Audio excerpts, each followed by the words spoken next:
The hallways of St. Vincent's Medical Center in Nashville, Tennessee, always smelled the same. A sharp blend of antiseptic cleaner, recycled air, and something vaguely floral from the small arrangements that volunteers placed near the nurses' stations every Monday morning. By Wednesday, the flowers had already begun to wilt, their petals curling inward as if trying to protect themselves from the relentless chill of the air conditioning. It was a Thursday in late October when the story truly began, though none of the people involved would recognize it as a beginning until much later. The third floor of St. Vincent's was the pediatric long-term care wing. Unlike the emergency rooms and surgical suites on the lower floors, which pulsed with urgency and crisis, the third floor moved at a different rhythm. Slower, heavier, marked by the kind of time that stretched and compressed in ways that healthy people never experienced. Here, days were measured not in hours, but in treatments, in therapy sessions, in the number of times a nurse came to check vitals, in the quality of the afternoon light that filtered through windows that hadn't been properly cleaned since summer. Room 314 belonged to Lily Chambers.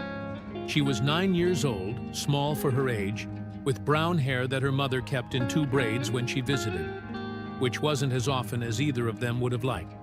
Lily had been diagnosed with spastic cerebral palsy at 14 months, when her parents first noticed that her left side wasn't developing the way it should, that her left hand curled inward when she reached for things, that her left leg dragged slightly when she tried to walk. The diagnosis had arrived like a stone dropped into still water, sending ripples outward that had never fully settled. She had been at St. Vincent's for 4 months this time, the longest stay yet. A series of complications following a surgical procedure to lengthen her left Achilles tendon had led to an infection, which had led to a secondary respiratory issue, which had led to a renegotiation of her entire treatment plan. Dr. James Whitfield, her primary physician, had explained everything carefully to Donna Chambers during a meeting in his office on the 2nd floor, using words like setback and recalibration and adjusted timeline, words that were technically accurate and emotionally hollow in the way that medical language so often was. Donna had nodded and taken notes on a small spiral notebook she kept in her purse for exactly these kinds of conversations. She had learned over 9 years that writing things down was the only way to hold on to information when the fear was pressing against the inside of her chest, like something trying to get out. That Thursday morning, Donna was not at the hospital. She was at the diner on Murfreesboro Pike, where she worked the breakfast and lunch shift, refilling coffee cups and carrying plates of eggs and biscuits with a practiced efficiency that left no room for the thoughts she was trying not to think. Her second job, answering phones at an insurance office on Wednesdays and Fridays, didn't pay enough to justify the bus fare, but she took it anyway because every dollar was a dollar closer to whatever number the bills required this month. Robert Chambers had not been a part of their lives for 2 years and 3 months. Lily sometimes asked about him, and Donna always answered the same way. "He's far away, baby, but you don't need to worry about that," which was not a lie exactly, but was not the truth either. Lily, for her part, had developed a relationship with absence that most 9-year-olds never needed to cultivate. She understood, in the particular way that children who spend significant time in hospitals understand things, that the world outside her window continued to exist and function without her, that her classmates at Crestview Elementary were doing things she wasn't doing, that seasons changed and leaves fell, and her mother's voice on the phone at night carried a kind of exhaustion that was different from ordinary tiredness.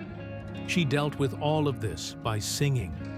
It had started with her grandfather, Walter Chambers, her father's father, which meant she had lost him twice when Robert left, once in the ordinary way of grief, and once in the severing of connection. Walter had died when Lily was 6, 2 days after Christmas, from a heart attack that came without warning. He had been a country music devotee of the most committed variety, the kind of man who could tell you exactly where he was when he first heard George Strait's Unwound on the radio in 1981, who had every album on vinyl before eventually and reluctantly transitioning to CDs, who believed with quiet conviction that country music was the most honest form of human expression because it didn't try to be anything other than what it was. Walter had taught Lily to sing before she could read. He would sit in the old rocking chair in his living room in Gallatin, 30 miles northeast of Nashville, and Lily would sit on his lap or on the footstool in front of him, and he would sing songs slowly enough for her to follow. His voice a rough, warm baritone that vibrated in his chest in a way she could feel when she pressed her hand against his shirt. Give It Away had been one of his favorites, a George Strait song from 2006, a song about a man signing over his possessions in a divorce and realizing that the only thing that mattered, the only thing that couldn't be divided or assigned a dollar value, was the love itself. Walter had liked it, not for the sadness of it, but for the honesty, for the way it looked directly at loss without flinching. Lily didn't fully understand the lyrics at 6, or even at 9, but she understood the feeling of them, the way the melody moved, the way certain notes seemed to reach into the chest and hold something there for a moment before letting it go. She sang it when she was sad, which meant she sang it often. Patricia Owens had worked the 3rd floor for 11 years. She was 43 years old, originally from Bowling Green, Kentucky, with 2 teenage sons at home and a husband who drove long-haul trucks and was gone more weeks than he was present. She had the particular competence of someone who had seen enough crisis to stop being surprised by it, combined with a warmth that she rationed carefully because she had learned the hard way that nurses who gave everything eventually had nothing left. With Lily Chambers, she had perhaps been less careful than she should have been. It had started simply enough.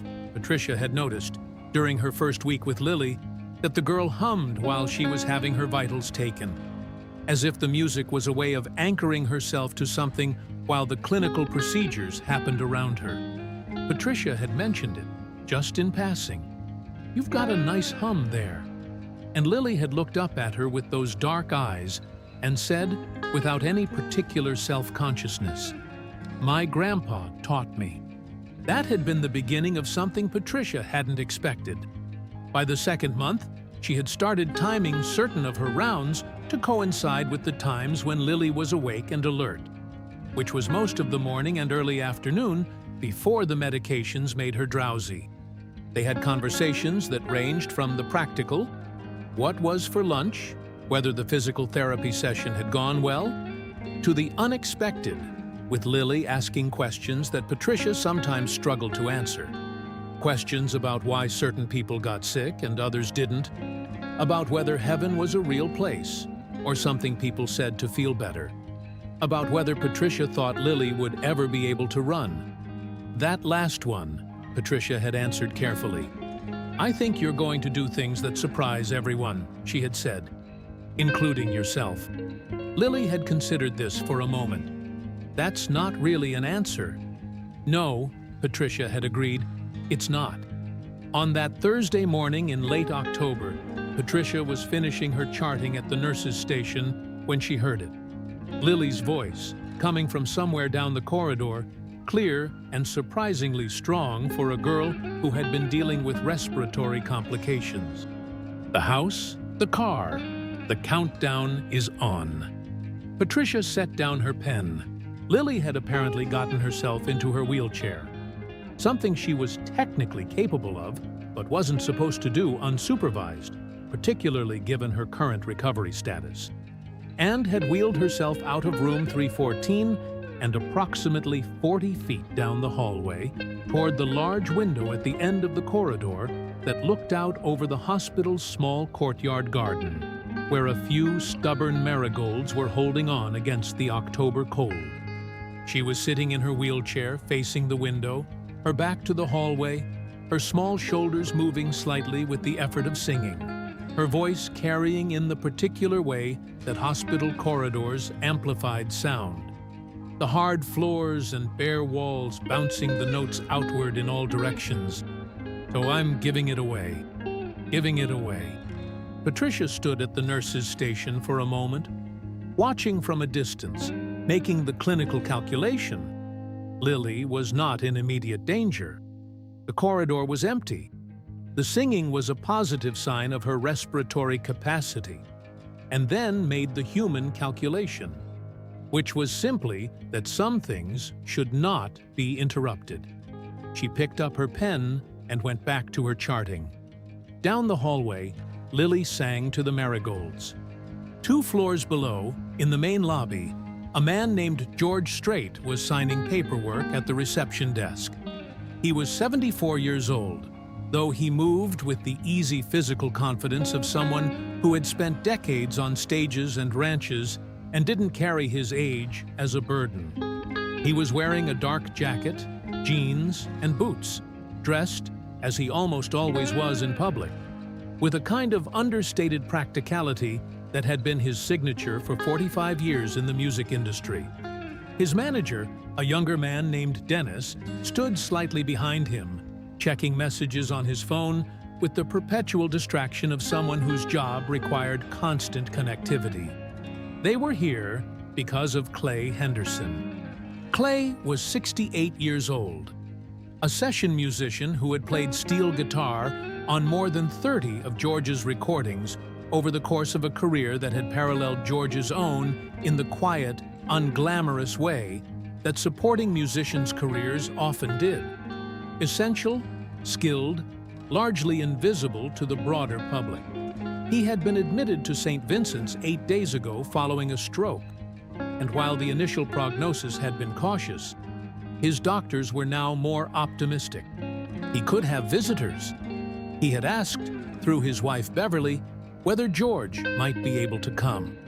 George had rearranged 2 days of scheduling to make it happen. The woman at the reception desk, young, a little nervous in the way that people sometimes were when they recognized him, though to her credit, she was handling it professionally, confirmed that Clay Henderson was in room 218 and that Dr. Whitfield's office had cleared the visit. She printed a visitor badge and slid it across the desk with a smile that was trying very hard to be purely professional. "Second floor, elevator to your left," she said. "Thank you," George said, and meant it, because he had never found it difficult to mean simple things like that. Dennis pocketed his phone at George's standing request. Phones disappeared during hospital visits, and they walked toward the elevator. The lobby of St. Vincent's had the particular aesthetic of institutional spaces that had been renovated several times without ever quite arriving at a coherent vision. Newer flooring that didn't match the older wall color, a mural near the entrance that depicted idealized pastoral Tennessee landscapes with the slightly uncertain energy of a committee decision, donation plaques arranged along one wall in ascending order of contribution amount. George noticed these things the way he noticed most things, without judgment, with a kind of steady attention that had always been part of how he moved through the world.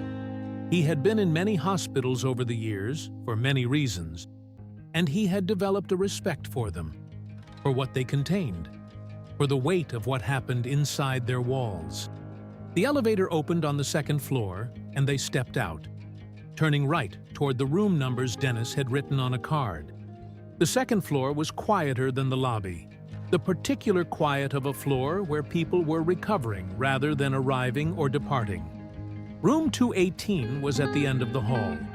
Through the partially open door, George could see Beverly Henderson sitting in the chair beside the bed, her hands wrapped around a paper cup of coffee, her posture carrying the exhaustion of someone who had been present and vigilant for 8 consecutive days.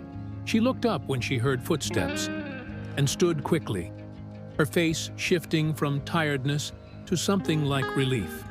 "George," she said softly. "Beverly." He embraced her carefully. The way you embrace someone who might be holding themselves together with significant effort. How is he? Better, she said. He's sleeping right now, but better. Really better, they think. She paused. He's going to be so glad you came. Of course I came, George said. He sat down in the second chair, and Dennis leaned against the wall near the door. And the three of them kept a quiet vigil around the sleeping form of Clay Henderson, who had played steel guitar on the chair and Oceanfront Property and Easy Come, Easy Go, and dozens of other songs, whose hands lay still on the hospital blanket, whose face in sleep had the particular vulnerability of people who spend their waking lives being capable. They stayed for nearly an hour.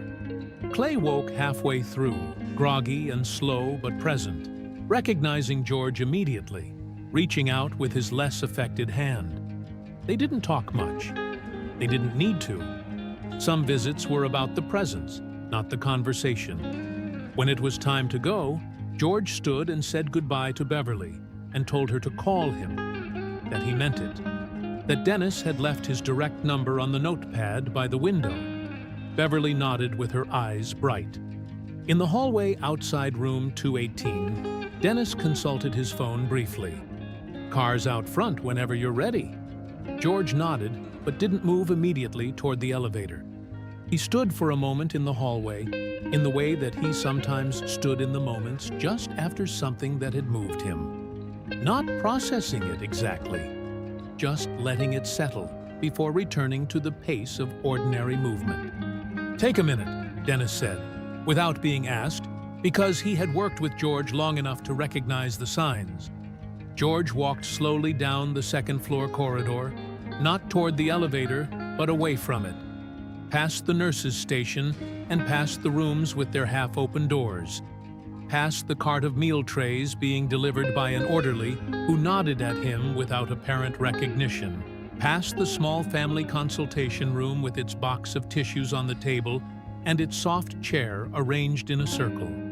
At the end of the second-floor corridor, a stairwell door stood propped open with a rubber wedge, a small maintenance violation that nobody had gotten around to correcting. Through the open door came the faint sound of something, a voice. George stopped. The voice was coming from above, from the floor above, the third floor, drifting down the stairwell with a clarity that the open door made possible. It was a child's voice, high and pure, carrying a melody that he knew before he could consciously identify it. The way you know certain melodies in your body before your mind catches up. So, I'm giving it away. Giving it away. Giving it away. He stood absolutely still. The song continued. Not perfectly. There were places where the young voice wavered on the higher notes, places where the phrasing was slightly off from the recorded version. But it was recognizable, unmistakably, as "Give It Away." And it was being sung by someone very small and very earnest. And the quality of it, the pure, unperformed quality of a voice singing because it needed to, rather than because anyone was listening, reached into George Strait's chest and closed around something there. He pushed open the stairwell door and walked up one flight. The third-floor corridor was empty except for a nurse at the far end who was bent over a chart and hadn't looked up. Halfway down the hallway, near the large window that overlooked the courtyard, a small girl sat in a wheelchair, her back to him, singing to the October garden below. George Strait walked slowly toward her. He had not planned to make a sound. He had intended only to listen, to be present at the edge of this small, perfect moment without disrupting it. But the sound of the song, his song, Walter Chambers's song, the song of every person who had ever had to give away something they couldn't bear to lose, combined with the sight of those small shoulders, the two brown braids, the wheelchair positioned in a square of pale autumn light, did something to him that he had not anticipated. He was not a man who cried easily. He had buried friends and family, had stood at gravesides in Texas heat, and held himself steady. Had received news over the years that would have broken people less accustomed to carrying weight. He was not made of stone. Anyone who had ever seen him perform knew that. But he held himself carefully, and the carefulness had become, over decades, something close to a default. But standing in that hospital corridor, listening to a small girl in a wheelchair sing his song back to him with all the earnestness and heartbreak of a voice that had found music as its only reliable shelter, George felt his eyes fill before he could stop them. He stood there, 6 feet behind Lily Chambers, and let it happen. She sensed him before she heard him. A change in the air, perhaps. Or some instinct that children in hospitals develop for the presence of adults nearby. She stopped singing mid-phrase and turned her wheelchair around. And when she saw him standing there, she did not scream or gasp or immediately know who he was. She looked at his face. "Are you crying?" she asked. George cleared his throat once. "A little bit," he said. Lily considered this with the frank seriousness of a 9-year-old. "Because of the song."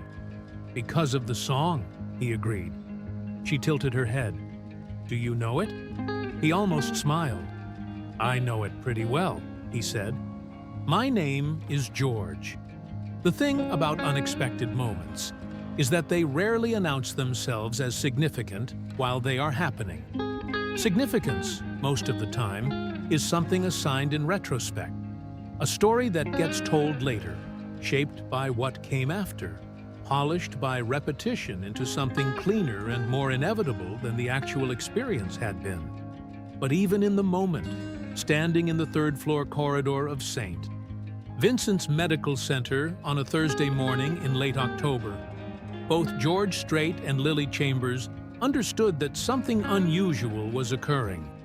Lily looked at him with the direct, unguarded appraisal that children give to adults they haven't yet decided whether to trust.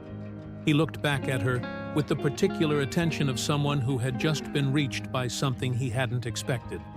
"My grandpa taught me that song," she said.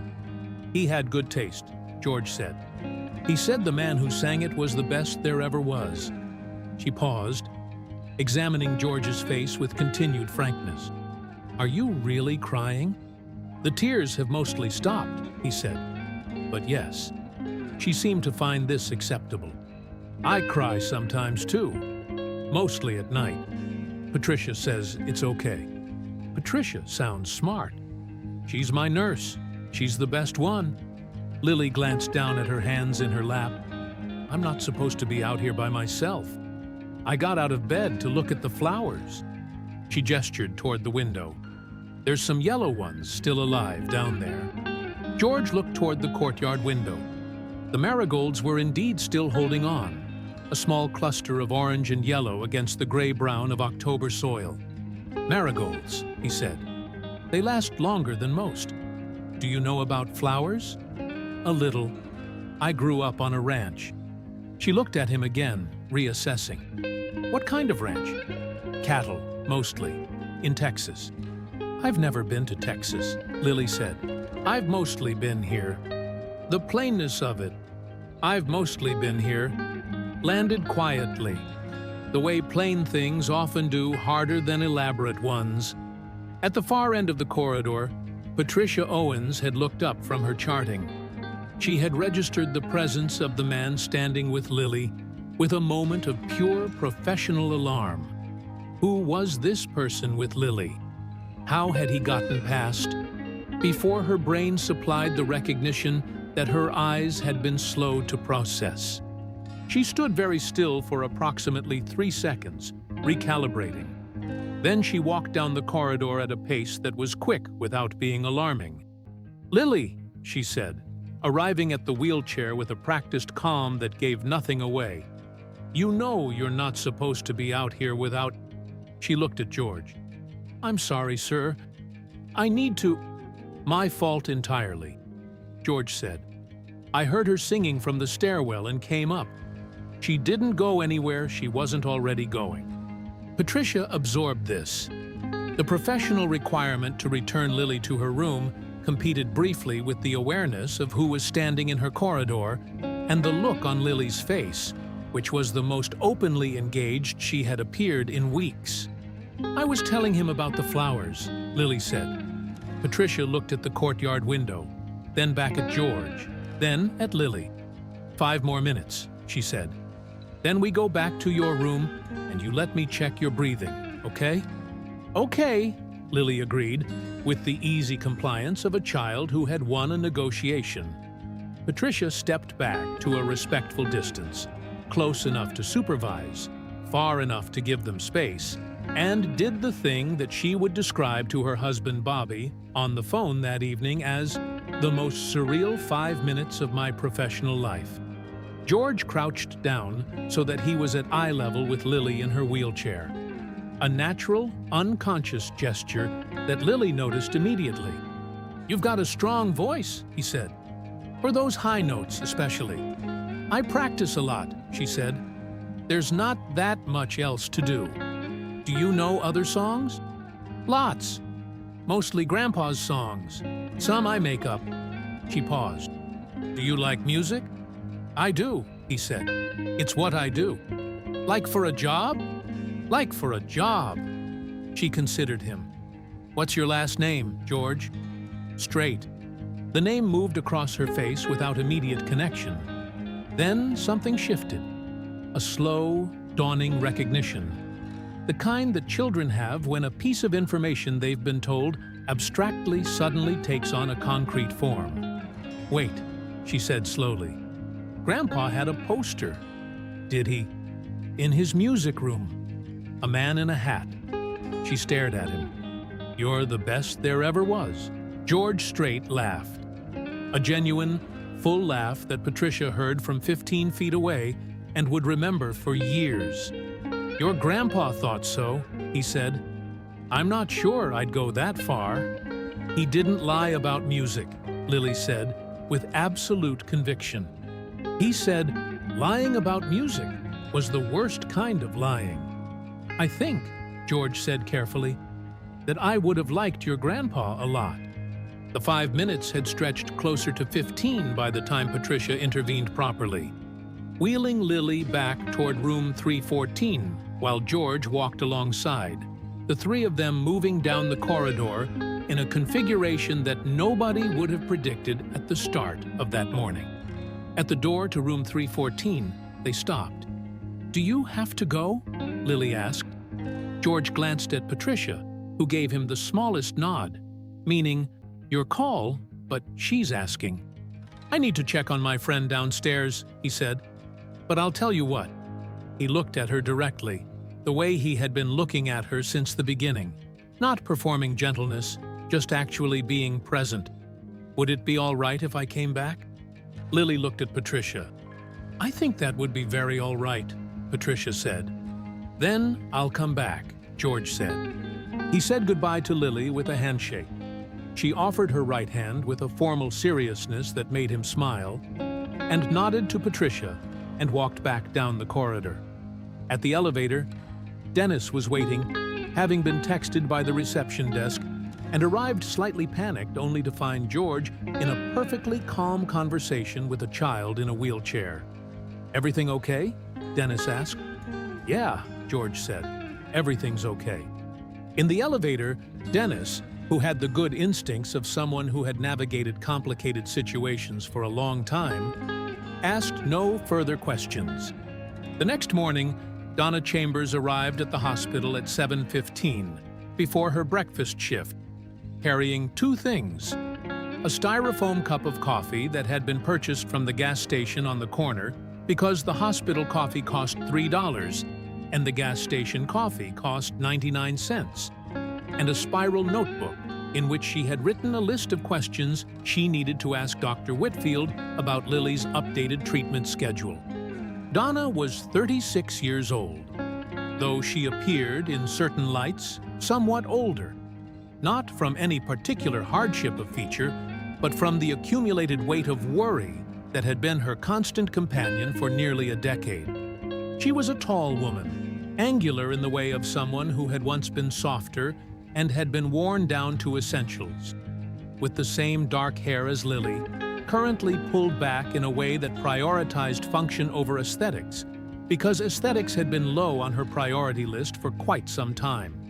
She was, in almost every measurable way, a woman who had been managing an impossible situation with inadequate resources for so long that the management itself had become invisible, performed automatically, without the recognition or acknowledgement that it deserved, because that was what it meant to be the kind of mother Donna was. She took the stairs to the 3rd floor. The elevator was slow in the mornings, and pushed through the door into the corridor to find Patricia at the nurse's station with an expression that Donna recognized as "I have something to tell you, but I'm trying to figure out how." "Morning," Donna said, already slightly alert to the expression. "Is she okay?" "She's great," Patricia said immediately. "Actually, she had a really good afternoon yesterday." A pause. "Something happened that I should probably tell you about." Donna set down her coffee. "Tell me," Patricia told her. Donna listened with the particular stillness of someone receiving information that requires significant recalibration, her face moving through several expressions: surprise, skepticism, a kind of protective maternal assessment, before settling somewhere that Patricia couldn't quite read. "He's coming back?" Donna said. "He said he would," Patricia said carefully. "I didn't promise Lily anything beyond what he said. I didn't want to, you know, if he doesn't." "How did she seem?" Donna asked. "After. I haven't seen her that animated in weeks," Patricia said. "She talked about her grandfather for an hour.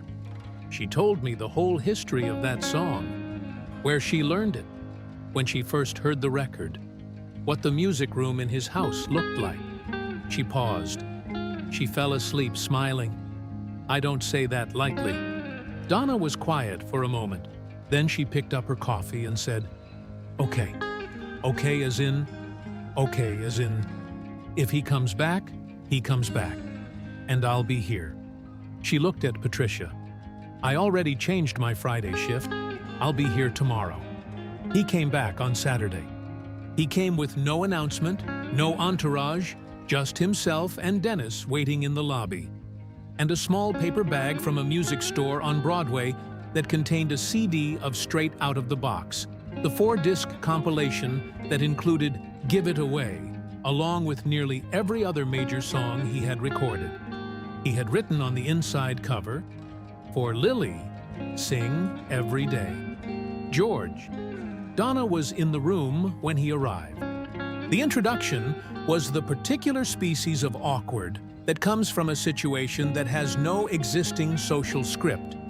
How does a single mother in a diner uniform meet the man who made her deceased father-in-law's favorite music, and then came back to visit her sick daughter? There was no established protocol for this, and Donna navigated it with the directness that was her primary social tool. "I'm Donna," she said, standing up from her chair. "Her mom." "George," he said. "I hope it's all right that I came." "She's been talking about you since yesterday," Donna said. "I think you probably have to be here."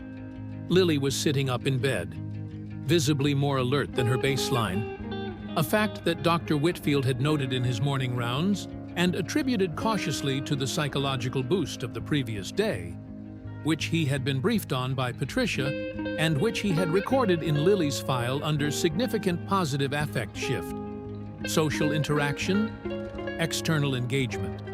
The visit lasted 2 hours. It was not remarkable in any dramatic sense. They talked, George and Lily, about music and ranches and Texas and the marigolds and what Lily's school was like before she came to the hospital, and whether cattle were friendly, sometimes, George said. And Lily found this answer more interesting than a simple yes or no would have been. Donna sat in her chair and watched her daughter with the private, concentrated attention of a mother who has learned not to take any good moment for granted. At one point, George asked Lily to sing something else, anything she knew. She sang "The Chair." hesitantly at first, then with increasing confidence as she found the melody. Halfway through, George joined her, quietly, at a lower register, so that her voice remained the primary sound in the room, his voice just the frame around it. Donna Chambers looked out the window at the courtyard and pressed her lips together and did not let herself cry, because she had learned over 9 years that certain feelings had to be stored rather than released. And this was one of them. When it was time to leave, George talked briefly with Donna in the hallway, while Dennis stayed with Lily. "She's got something real," he said. "That voice, it's not trained. It's just hers. That's rarer than people think." "I know," Donna said. Her grandpa always said so. A pause. "How are you doing?" he asked. Not as a pleasantry, as an actual question. Donna looked at him for a moment, measuring the question against her habit of deflection. "I'm managing," she said. "That's not the same as doing well." "No," she agreed. "It's not." He nodded, as if this answer was both expected and respected. "Is there anything you need?" Practically speaking, Donna's instinct was to say no, an automatic no. The no that she said to every offer of help, because accepting help felt like acknowledging that she wasn't managing, which felt like a kind of defeat she had not yet allowed herself. But she stood there in the hospital corridor with the styrofoam coffee cup in her hand, and George Strait asking her a direct question, and something in her, some barricade that had been under sustained pressure for 2 years and 3 months, shifted slightly. "The medical bills," she said finally. "They're—" She stopped. "I'm handling it. It takes everything." "Okay," he said. "Let me see what I can do." "You don't have to." "I know I don't," he said. "Let me see what I can do." Dr. James Whitfield had been a pediatric specialist for 17 years, which meant he had developed, over those 17 years, a carefully maintained professional boundary between clinical assessment and personal investment. The boundary was necessary. The work required it. He had seen enough. Families destroyed by diagnoses, children who recovered against all probability, children who didn't. To understand that a doctor who brought his full emotional weight to every case would eventually be unable to function. With Lily Chambers, the boundary had been harder to maintain than usual. It wasn't any single thing.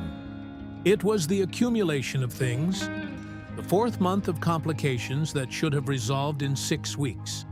The clinical picture of a child whose body was fighting a battle that her spirit was winning. The way she talked about music, in the same matter-of-fact tone that other children talked about cartoons. The thin, determined figure of Donna Chambers, arriving before shifts and staying after them, carrying her spiral notebook and her styrofoam coffee and her refusal to be defeated. On the Monday following George Strait's second visit, James Whitfield sat in his office at 7 a.m., reviewing Lily's updated charts, and tried to be objective. Objectively, her respiratory metrics were improving faster than the model had predicted. Her physical therapy sessions, which had been difficult and often tearful in September, had shifted.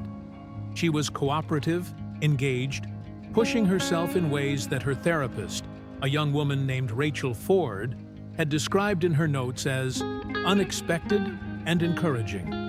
Her appetite was better. Her sleep quality, as measured by the monitoring equipment, had improved measurably in the past 5 days. Objectively, some of this was the natural progression of recovery. Some of it was possibly attributable to the adjustment in her medication schedule. Some of it, and James allowed himself to record this in his own internal ledger, even if he would phrase it more carefully in official notes, was the result of whatever had happened in that corridor on a Thursday morning and the visit that followed. He had been careful with his own feelings about George Strait's involvement, because the careful management of his feelings was something he had been practicing for 17 years. He was glad for Lily. He was cautious about dependency.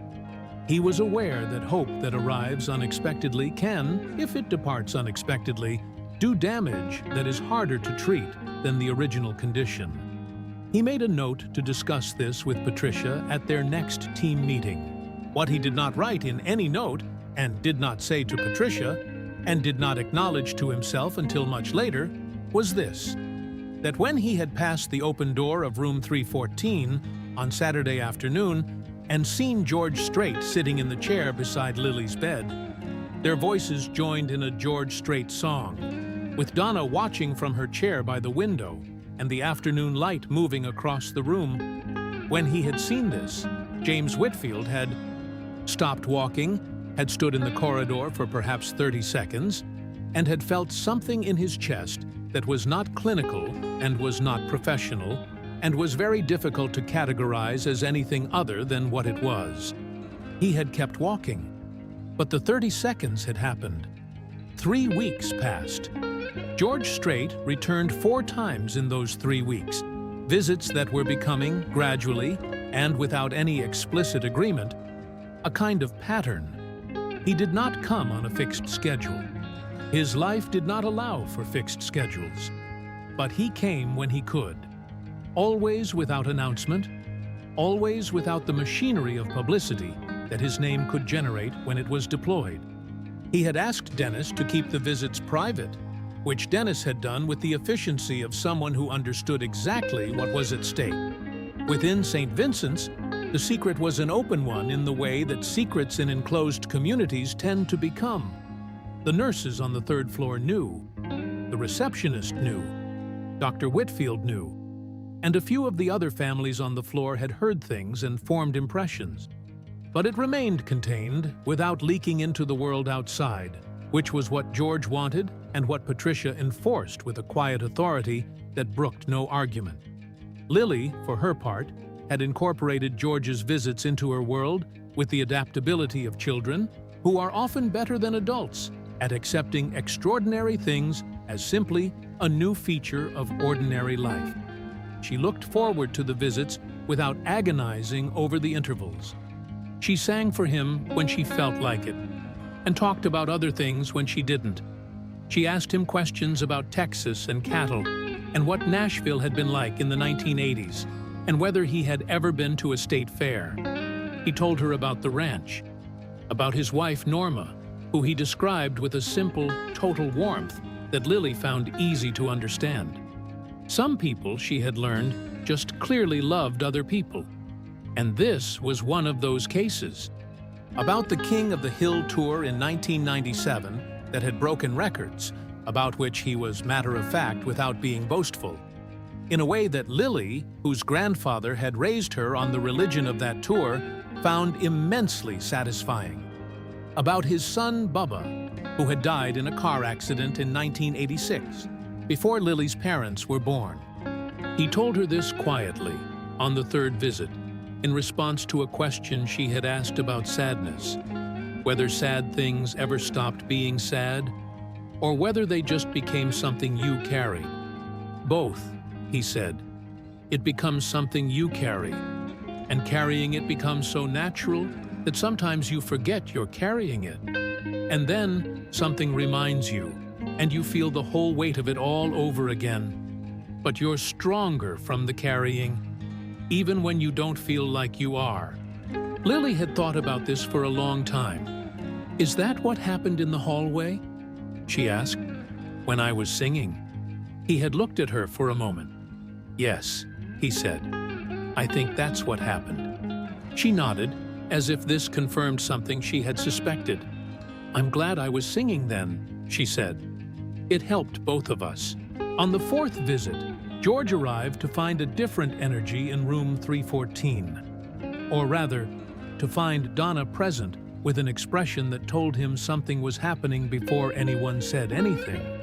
Dr. Whitfield had spoken with Donna that morning. The news was not catastrophic.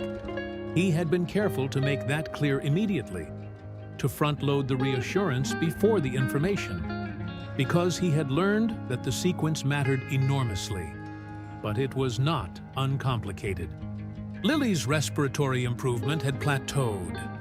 More significantly, a new imaging study had revealed something that her previous scans had not shown clearly: a change in the muscle structure of her left shoulder and neck that was likely contributing to fatigue and, more concerning, might be affecting her ability to sustain the physical demands of singing for extended periods. The surgical option was not urgent, but it was, in Dr. Whitfield's assessment, increasingly likely to become necessary within the next several months. And the surgery carried its own complications, its own recovery timeline, its own risks. Donna had listened with her spiral notebook open and her pen moving across the page, recording everything. After James had finished, she had sat quietly for 30 seconds and then asked 3 questions, each of which was precisely the question that needed to be asked, in the order that they needed to be asked. James had answered them as fully as he could. When she left his office, Donna walked to the bathroom at the end of the second-floor corridor, went into the far stall, and sat on the closed lid of the toilet for approximately 4 minutes while she held very still and let the fear move through her, and did not cry, because she had decided some time ago that she would cry later, in private, in her car, or in the apartment that was too quiet without Lily, not in the hospital where Lily might somehow sense it. Then she washed her hands, straightened her shirt, and went upstairs to be with her daughter. She had not told Lily yet. James had advised waiting until they had a clearer timeline. There was still diagnostic work to be done, a second opinion to gather, a specialist in musculoskeletal complications to consult. Telling Lily now, before they had more information, would only insert uncertainty into her days without giving her anything concrete to understand or act on. So when George arrived that afternoon, Donna was in the room with a very particular expression, the expression of someone who was managing a large and painful fact that they were choosing not to express. And Lily was drawing in a sketchbook that Patricia had brought her, and was, apparently, in high spirits, chatting about a drawing she was making of the courtyard as it looked in November. The marigolds finally gone, the garden bare and geometric, and, she insisted, still beautiful if you looked at it right. George registered Donna's expression immediately. He sat down, talked with Lily, admired the drawing. At a natural pause, he told Lily he needed to speak with her mom in the hallway for just a minute. In the hallway, Donna told him. He listened without interrupting, which was one of the things about him that Donna had come to value. The listening, the way he gave full weight to what was being said, without filling the spaces with reflexive reassurance. "What does this mean for the surgery she already had?" he asked when she finished. "Is this related?" "They think so. The original procedure may have... They're not sure yet. James is being careful about his language." She paused. "He's good, Dr. Whitfield. He's not hiding anything, I can tell. He just doesn't want to speculate." "That sounds like the right approach," George said. "I know." She looked down at her notebook. "It's hard to wait for information when you're scared." "Yeah," he said. "It is." A pause. Then, "The bill issue. I spoke to someone last week. I want to make sure you understand what I'm proposing and that you're comfortable with it." Donna looked up. He had spoken with his attorney, he explained, and there was a way to structure a direct financial contribution to Lily's medical care through a trust that would not create tax complications or require Donna to negotiate with insurance companies. It was already arranged if she wanted it. All she had to do was say yes. Donna was quiet for a long time. "Why?" she said finally. Not suspicious, genuinely asking. George thought about it. "Because I came around a corner," he said, "and your daughter was singing my song to a garden of flowers. And she had no idea I was there. And she had no idea anyone was there. And she was singing it like it was the most important thing she could possibly be doing. And that's the purest thing I've seen in a long time. He paused. And because I think your father-in-law would have wanted his granddaughter taken care of. And I can do something about that. So I'm going to. Donna looked at the wall. My father-in-law would have passed out, she said finally, if he'd known about any of this. From what Lily says about him, George said, I think he would have recovered pretty quick. Donna laughed. A real laugh. The first one George had heard from her. Short, but genuine. She pressed her hand briefly over her mouth as if surprised by it. Okay, she said. Okay. Thank you, she said. I'm not good at accepting help. You're doing fine at it, he said. The week that followed was the kind of week that hospital life occasionally produced.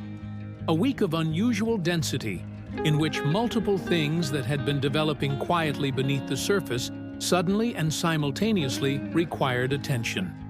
On Tuesday, Rachel Ford, Lily's physical therapist, came to Dr. Whitfield with something she had been observing for 2 weeks, but hadn't raised officially because she wanted to be sure. When Lily sang during her physical therapy sessions, which had begun happening organically, Lily humming or singing softly while working through the exercises, her movement quality changed. The muscles on her left side, which typically showed more resistance and required more effort to engage, seemed to respond differently when she was producing sound. The engagement was not complete, was not a replacement for the manual work of therapy, but it was measurably different. James listened carefully. He pulled up Lily's movement records for the previous 6 weeks and compared them. The correlation was not perfect. There were sessions without singing that showed improvement, sessions with singing that showed less. But the trend was suggestive enough to be worth pursuing formally.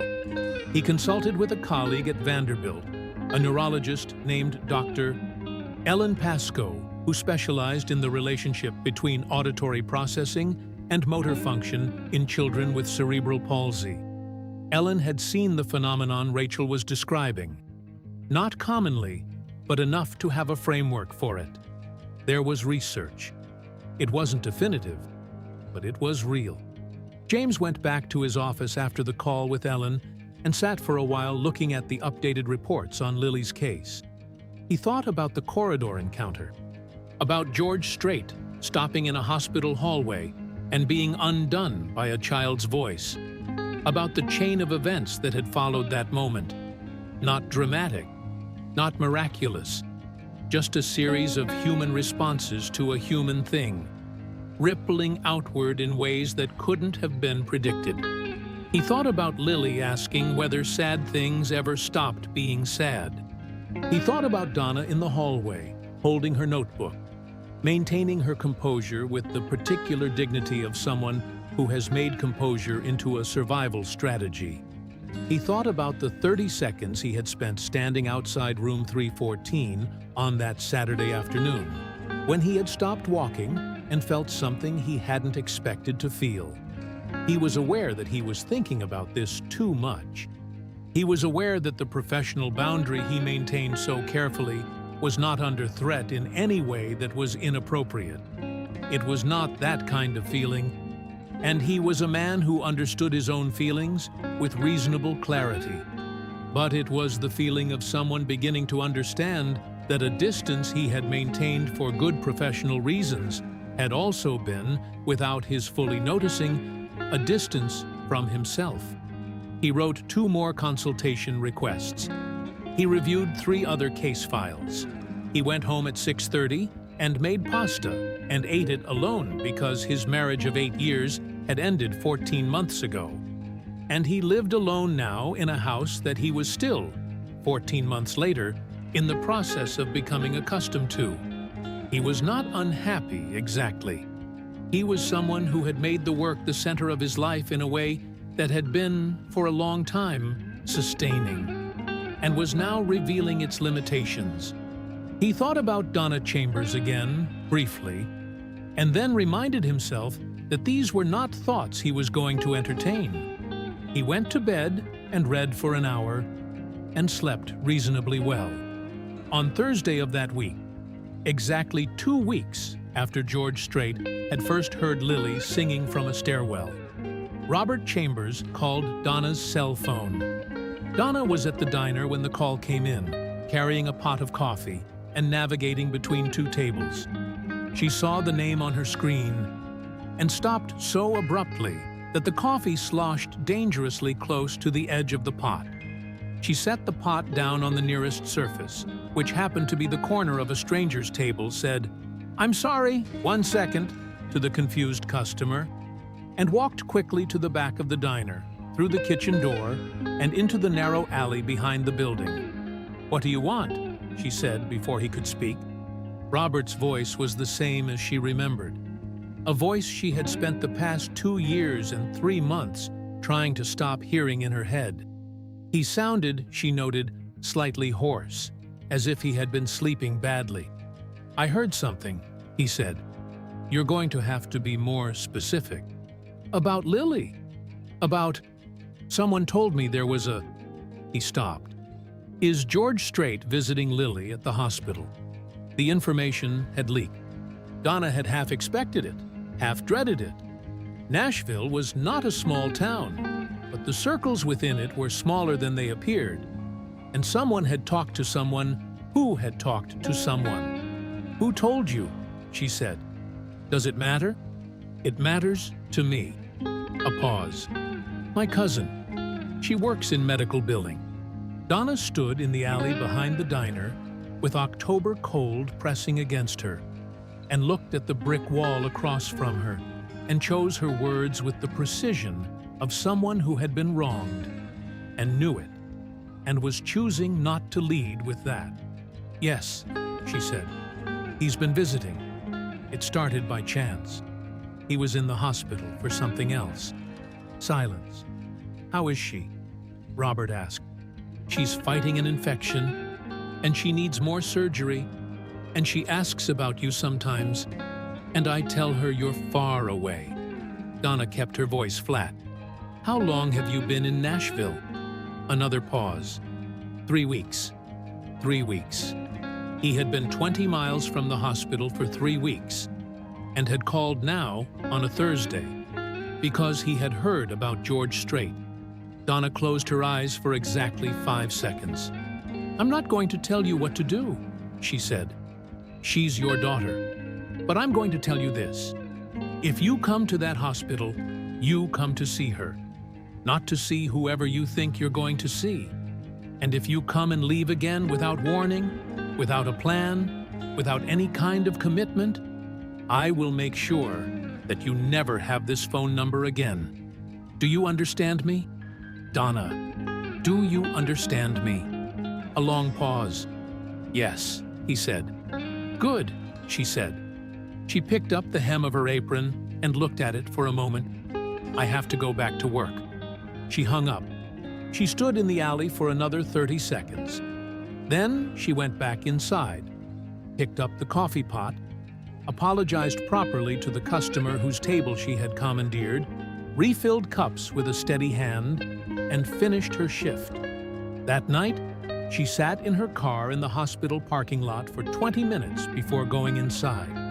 She was trying to figure out what to tell Lily. She had been putting this off.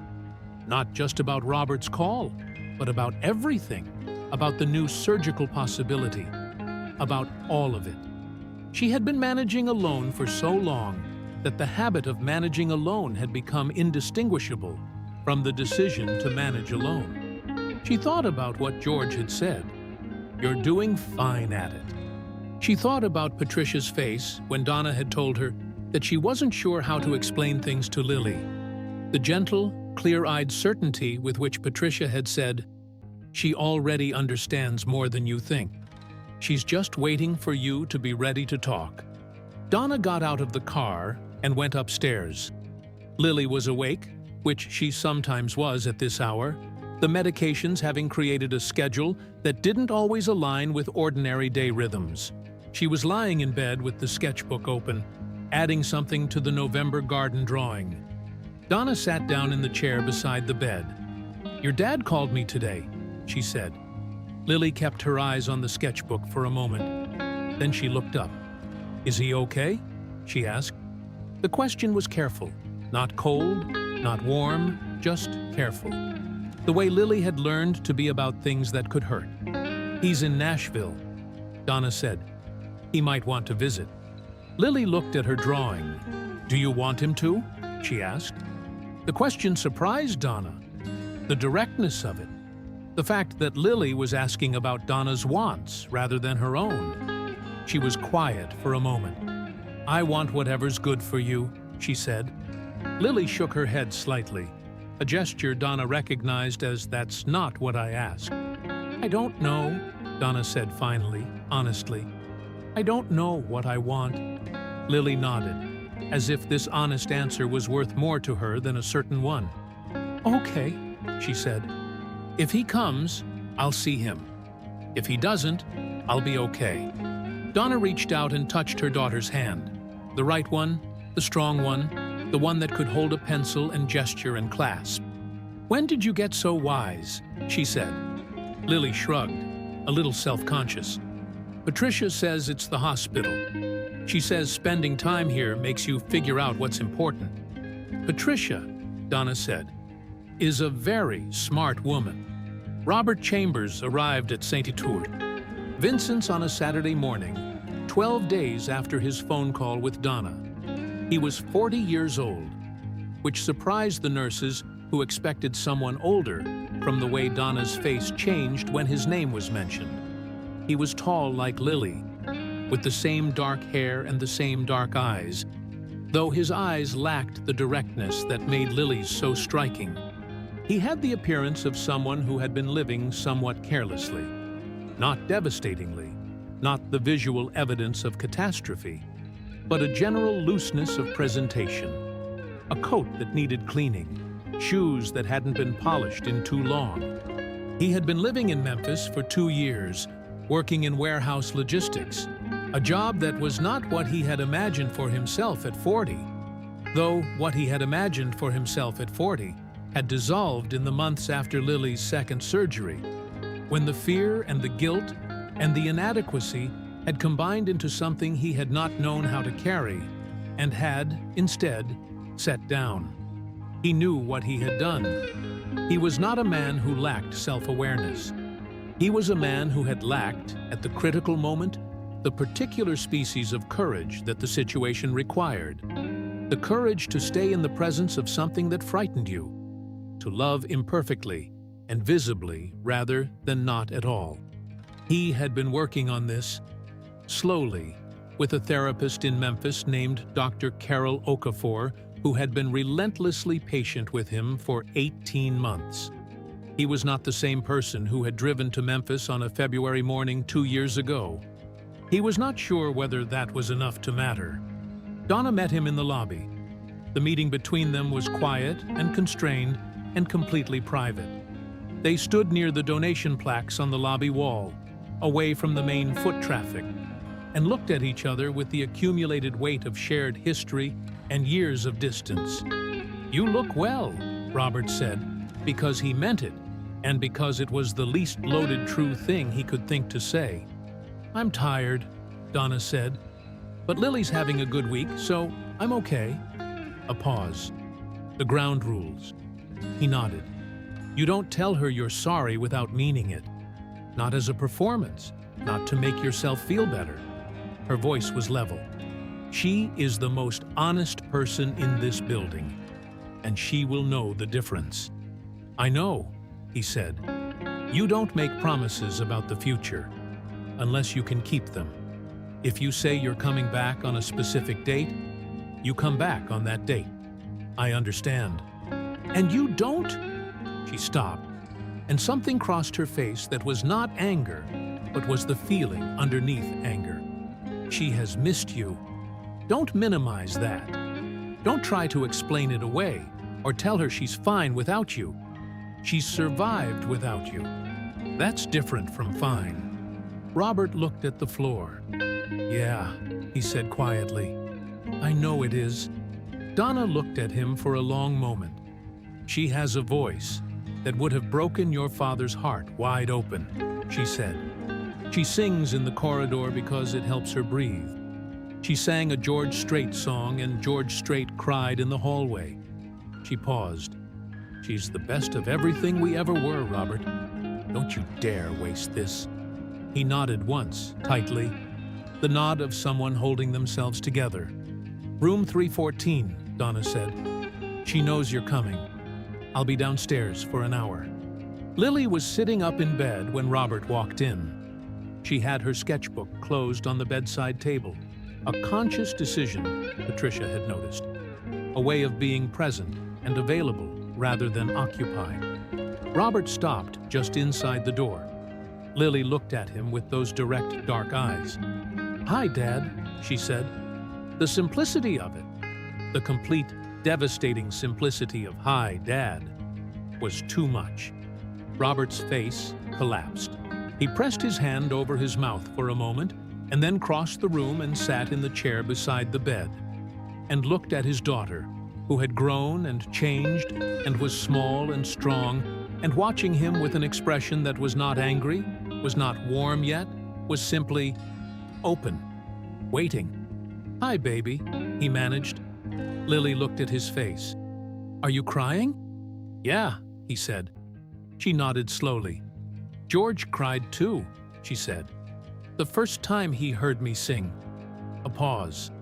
He said it was because the song reminded him of something sad and heavy that he carries. Robert looked at her. "Is that why you're crying?" she asked. He was quiet for a moment. "Yes," he said. "That's exactly why." She nodded again, as if his answer had confirmed something she'd been waiting to hear. She didn't reach for him immediately, didn't throw herself into his arms the way children in movies did. She was 9 years old and she had been hurt, and she was honest about things. And so she sat with the confirmation for a moment, letting it settle. "I was really mad at you," she said. "I know," Robert said. "Patricia says it's okay to be mad at people you love. She says it doesn't mean you stop loving them. Patricia is right. I don't know if I stopped being mad," Lily said carefully, "but I think I'm less mad now that you're here." She looked at her hands. "I thought maybe you didn't want to see me. Because of how I am." Robert closed his eyes for a second. When he opened them, there was a clarity there that had not been in his face when he walked in. The clarity of a man who has arrived at the moment where the thing he most feared saying is also the most important thing to say. "It was never about you," he said. "Not once. Not for a single second. I was scared, and I was selfish, and I didn't know how to be what you needed, and so I left instead of staying and learning. That was my failure. It was never, ever about you." Lily was quiet for a long time. Then she said, "Grandpa Walter would have been really mad at you." Robert let out something between a laugh and a sob. "Yeah," he said. "He would have been furious." "He would have forgiven you eventually," she said. "He always did." She paused. "He used to say that the people worth keeping are the ones worth forgiving." "He said that to me too," Robert said. "More than once." "Did you believe him?" "I'm trying to," Robert said. "I'm really trying to." Lily reached out her right hand, the strong hand, the one she used for drawing and for handshakes and for the things that mattered, and placed it on top of her father's hand. She didn't say anything else for a while. She didn't need to. Donna spent her hour downstairs in the hospital cafeteria, drinking coffee that was better than the gas station coffee, but cost $2.50, which she decided today was worth it. She sat alone at a corner table and looked out the cafeteria window at the November sky, which was the particular gray of a Tennessee November. Not threatening, not beautiful, just deeply, utterly present in its grayness. The sky of a season that had given up pretending. She thought about Walter Chambers, who had been her father-in-law and her ally, and one of the most genuinely good people she had known. She thought about how he had loved Lily from the first moment of her life, not despite her diagnosis, but entirely regardless of it, with a completeness that she had tried to model in her own love and had maybe succeeded at on her best days. She thought about Robert upstairs with their daughter and tried to make room inside herself for the possibility that people could change. Not perform change, not simulate it, but actually move from one version of themselves to a better one. She had seen it happen. She believed it was possible. The question was whether Robert had done enough of the work. She would not know today. That was okay. Her phone buzzed on the table, a text from Patricia. "They're doing fine. He's still here. She's talking about the garden drawing." Donna put her phone face down and finished her coffee. Dr. James Whitfield had not intended to be in the hospital on Saturday. He had a half day at the clinic and a list of errands that had been accumulating for 2 weeks and a vague plan to go to the farmer's market on 8th before it closed, which was an activity he had started doing the previous spring and had found, to his mild surprise, genuinely restorative. He came in at 9 because he wanted to check a result on one of his other patients, a 7-year-old named Tommy Okafor, whose case had taken a complicated turn on Friday. And because the farmer's market didn't open until 10 and the errands could wait, he checked Tommy's result, made 2 phone calls, updated the chart, and was walking back through the 3rd-floor corridor toward the elevator when he passed room 314. The door was partially open. He could see, from the angle of the doorway, the back of a man's head in the chair beside the bed, and Lily's face above the bedside table, animated and talking. He didn't stop. It wasn't his moment. It wasn't his business. But the sight of it registered. The shape of a father and daughter in the same room, the quality of Lily's expression. He kept walking. At the nurse's station, Patricia was at the computer. She looked up when she heard his footsteps. "Dr. Whitfield," she said, "I didn't expect you today." "Quick check on Tommy," he said. "Everything okay on the floor?" "Good morning." Patricia's expression carried something, a particular careful neutrality that he recognized as meaning, "There is something to know here, but I'm waiting to see if you want to know it." "Lily's father is visiting." James processed this. "How is that going?" "Better than I honestly expected," Patricia said. She's being exactly herself about it, which is the best possible thing." A pause. "Donna's downstairs." He nodded slowly. He was aware that he was about to do something that was not required of him, was not clinical, and was something a person with his level of self-control and professional investment in appropriate boundaries might reasonably choose not to do. "I'll stop and say hello," he said. He found Donna in the cafeteria, which wasn't difficult. It was a Saturday, and the cafeteria was not crowded, and she was the kind of woman who was easy to find in a room. Not because of any particular feature, but because she sat in a way that occupied space with certainty, even when she was trying to be invisible.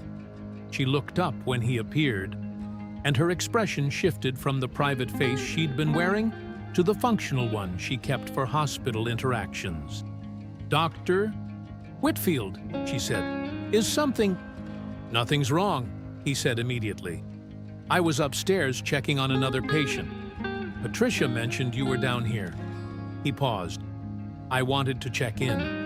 She looked at him for a moment with the evaluating attention she brought to everything. "Sit down if you want," she said. He sat down. It was the first time they had sat across from each other at a table in all the months of hallway conversations and office meetings and quick exchanges beside Lily's bed. The cafeteria felt different. Horizontal, ordinary, stripped of the clinical architecture that usually framed their interactions. "How is it going up there?" he asked. "Patricia says better than expected." She looked at her empty coffee cup. "I don't know how to feel about it yet." I think that's okay. It is, he said. A pause. The cafeteria around them was quiet. A couple of nurses at another table, an orderly eating alone near the window, the ambient institutional sounds of a Saturday morning. "Can I ask you something?" Donna said. "Of course. The new imaging results, the muscle involvement. What's your honest read? Not the careful version, the actual one." He looked at her. He had given her the careful version not to deceive her, but because the honest version contained uncertainties that he had wanted to resolve before putting them on her plate. But she was asking directly, and she deserved directness. "I think," he said, "that we're looking at surgery within 4 months. I think the procedure itself has a high success rate. I think the recovery will be longer than either of you wants it to be." He paused. "I also think that the improvement in Lily's engagement, her singing, her movement quality and therapy, her overall affect, is real and it's meaningful. And I intend to incorporate that into her treatment plan formally. I've been consulting with a neurologist at Vanderbilt." Donna listened to all of this. "Will the surgery affect her voice?" she asked. He had known this would be the question. He had prepared an answer that was honest and not catastrophizing. If it goes as planned, which the evidence suggests it should, no. The involvement is peripheral to her vocal mechanism. But I want to be careful about how I phrase that, because I don't want to make a promise I can't guarantee. "I know you can't guarantee anything," Donna said. "That's not what I'm asking you for." "Then no," he said. "I don't believe it will affect her voice." Donna nodded. She looked at the table for a moment. Then she said, "You stopped outside her room that Saturday. When George was there." James went very still. "I saw you," she said simply. "I wasn't going to mention it, but you're being honest with me, so—" He was quiet for a moment. "I didn't think anyone noticed." "I notice things," she said. "It's a habit." He looked at his coffee cup. The scene was.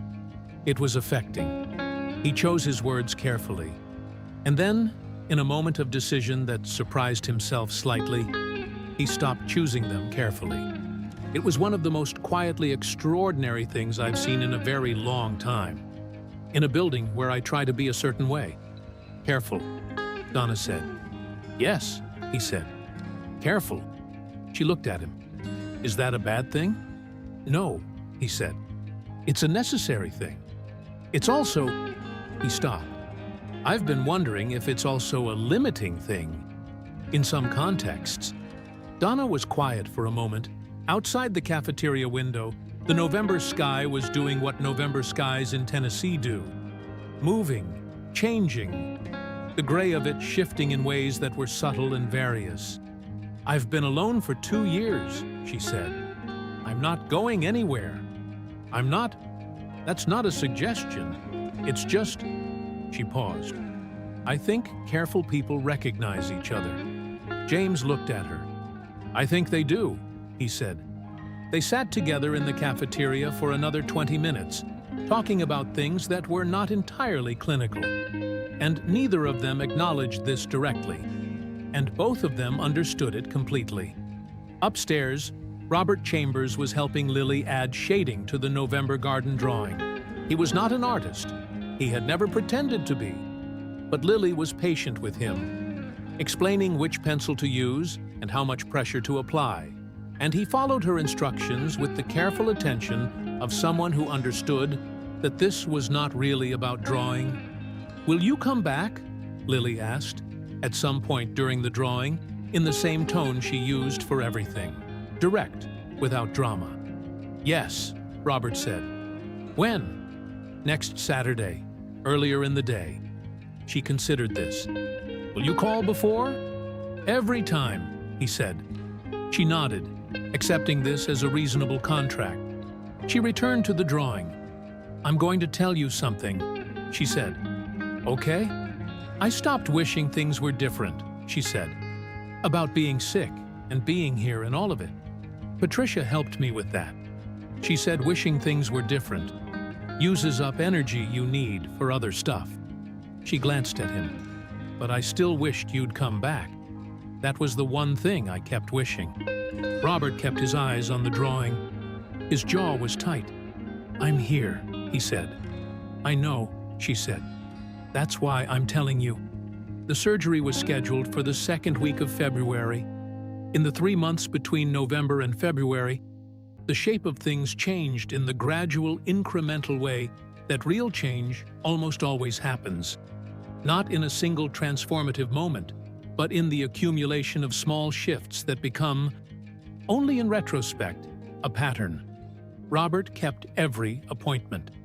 He came every Saturday, usually in the morning, and called on the days between. He was not performing redemption, or if he was performing it so consistently and over such an extended period that the performance had become indistinguishable from the genuine article, which was perhaps the only real test of sincerity. He brought drawing supplies when he came and coffee for Donna when their visits overlapped, which happened increasingly often. The dynamic between Robert and Donna was not warm, exactly. Too much had passed between them for warmth to come easily. But it was functional. It was honest. It was the kind of relationship between two people who had made serious mistakes together and separately, and were trying, without sentimentality, to be what their daughter needed.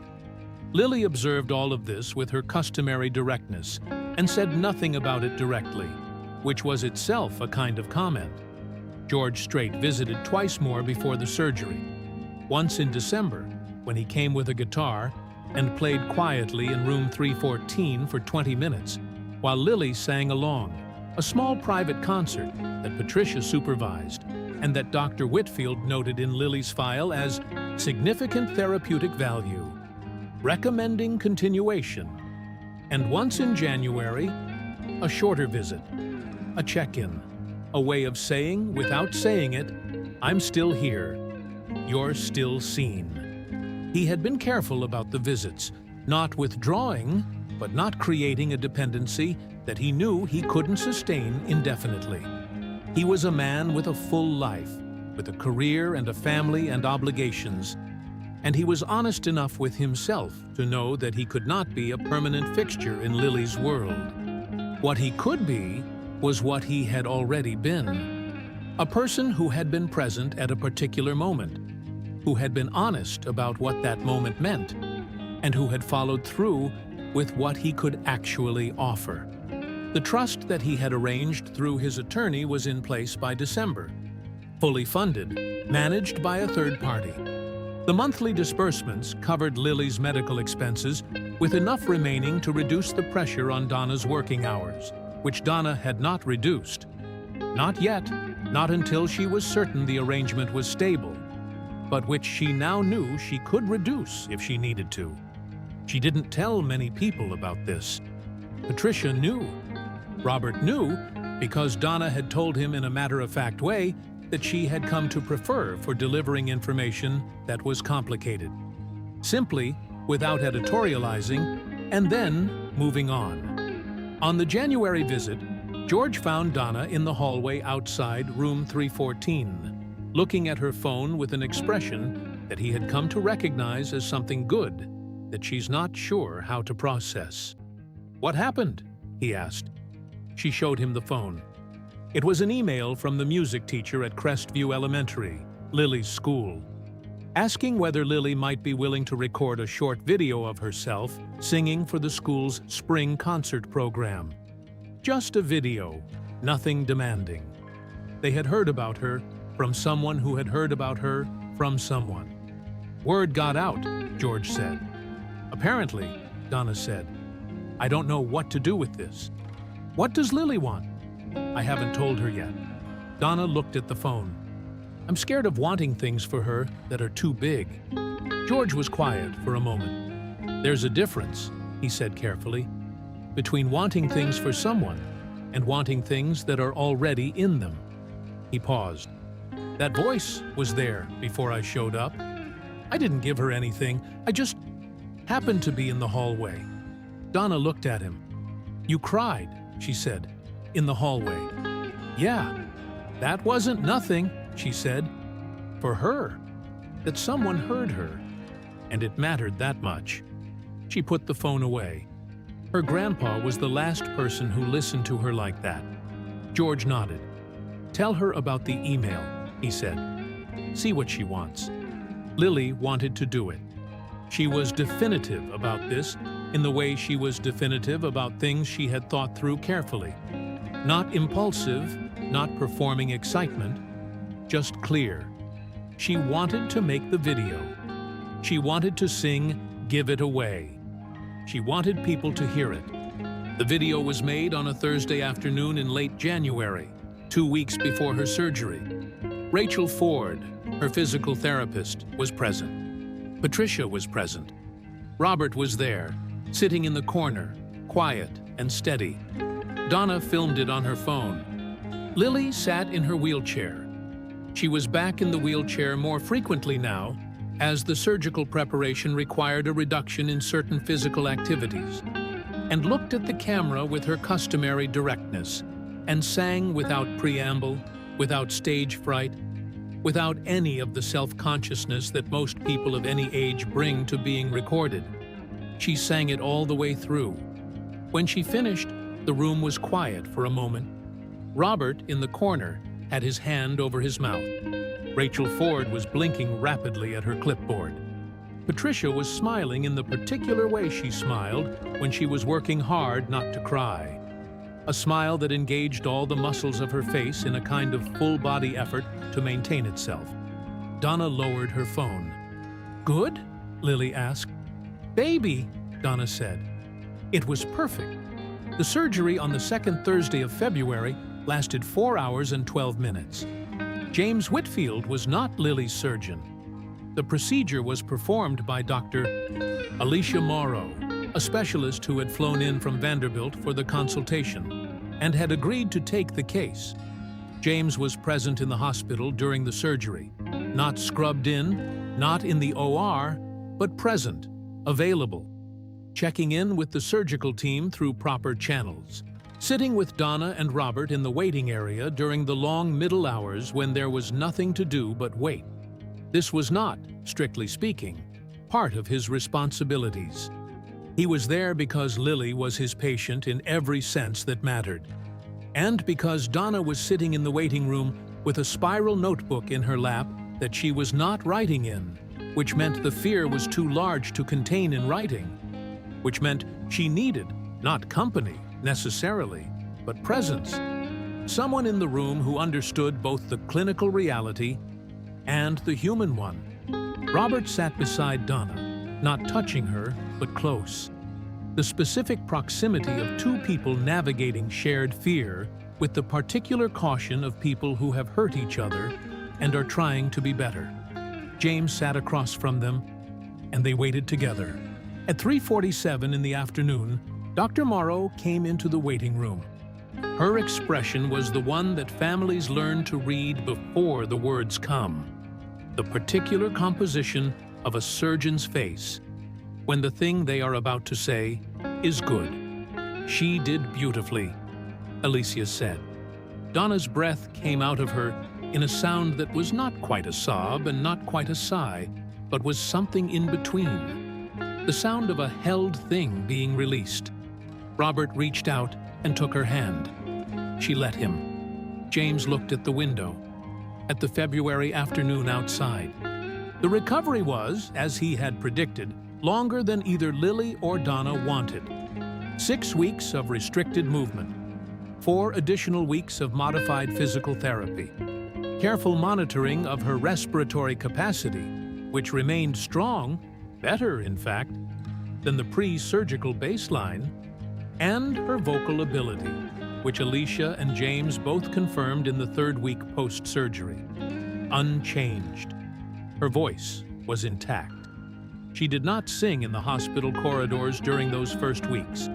The recovery required a stillness that was difficult for her, and Patricia recognized the difficulty and accommodated it without drawing attention to it, offering quiet company, drawing supplies, audiobooks, and music that Lily listened to through headphones with a focused attention that was its own kind of rest. In the 5th week, she hummed during her physical therapy session. Rachel Ford wrote in her notes, "Vocal engagement resumed. Patient initiated. Movement quality response consistent with previous observations. Recommend continued integration." In the 7th week, Lily sang. Not in the corridor, not yet. In her room, with Patricia doing her charting in the corner, and Robert at the window watching the February courtyard, where nothing was growing yet, but the bare structure of the garden was visible, the geometric clarity of beds waiting for spring. She sang, "Give It Away," slowly, her voice finding its strength in stages, testing the range carefully, the way you test weight on a healing leg.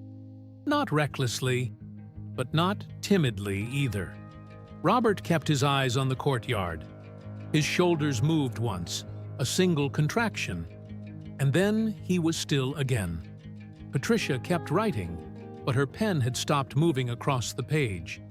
The video that Donna had filmed in January had, by this point, traveled further than anyone had expected.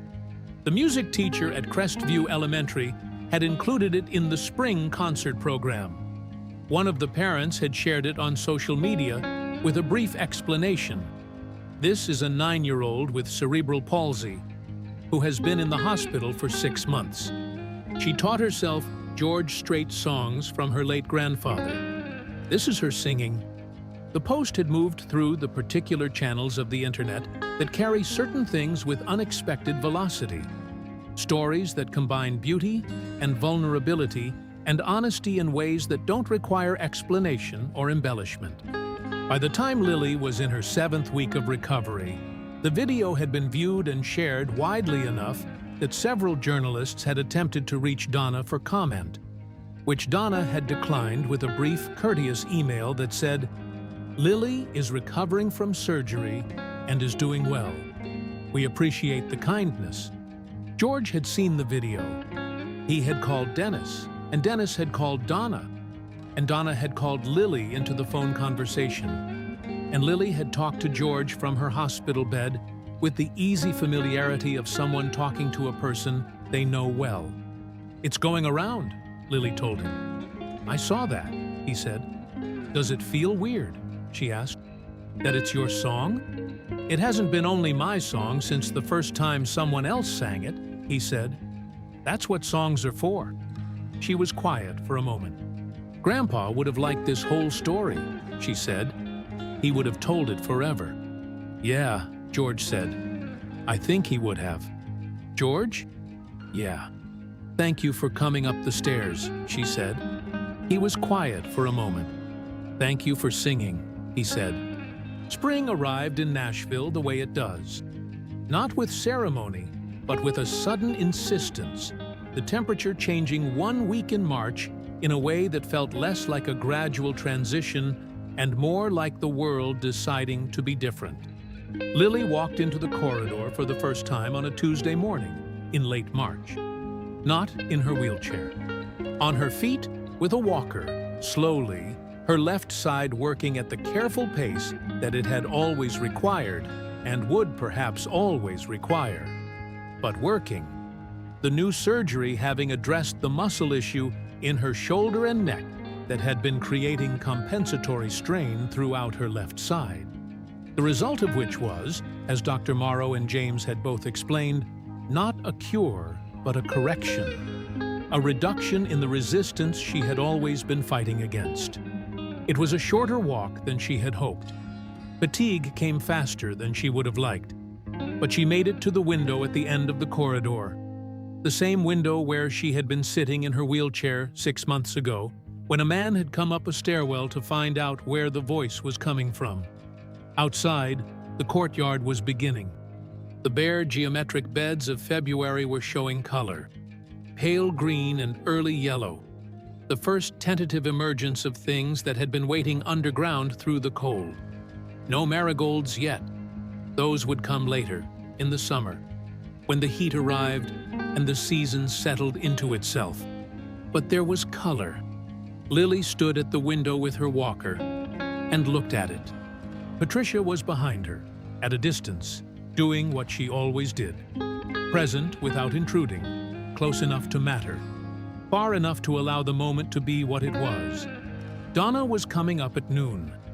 Robert was coming on Saturday. Dr. Whitfield? James?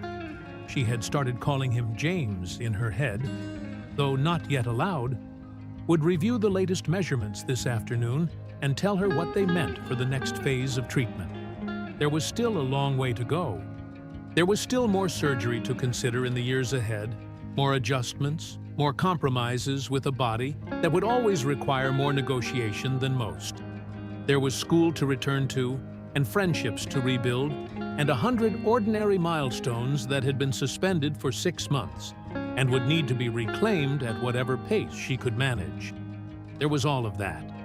But standing at the window in the March light, with the first colors in the courtyard below her, and her walker solid under her hands, and the knowledge deep and certain in her chest that her voice was intact, that whatever else had been repaired or lost or renegotiated, the voice was still there. Lily Chambers felt something that she would not, at 9 years old, have the exact vocabulary for. She would describe it later to Patricia as feeling like the song before the first note. Patricia would think about this for the rest of the day. The feeling of the song before the first note, the moment when everything is ready, when the breath is held, when the melody exists fully and perfectly inside you before it becomes sound, when the potential of it is complete. That was what Lily felt. She took a slow breath, and then, softly, not performing it, not announcing it, the same way she had always sung, because there was no other way for her to sing, she began. The house, the car, the countdown is on. Her voice moved down the empty corridor, bouncing off the hard floors and the bare walls, carrying in the particular way that hospital hallways carry sound. Outward, in all directions, further than you expect. At the nurse's station, Patricia stopped writing. Somewhere downstairs, without knowing why, James Whitfield looked up from his desk. In the parking lot, where she had arrived 12 minutes early because she was always early now, because she had learned that the hospital held time differently, and she did not want to miss a single minute of it, Donna Chambers sat in her car with the window cracked and heard something faint and distant that might have been music, or might have been the wind, or might have been both at once. She got out of the car. She walked toward the entrance of St. Vincent's Medical Center, and the automatic doors opened, and the familiar smell of antiseptic and recycled air, and something faintly floral reached her. And somewhere above her, on the 3rd floor, her daughter was singing, "So I'm giving it away, giving it away, giving it away." Donna Chambers pressed the elevator button and waited, and her eyes were bright, and she was not holding anything back anymore, and she was going upstairs,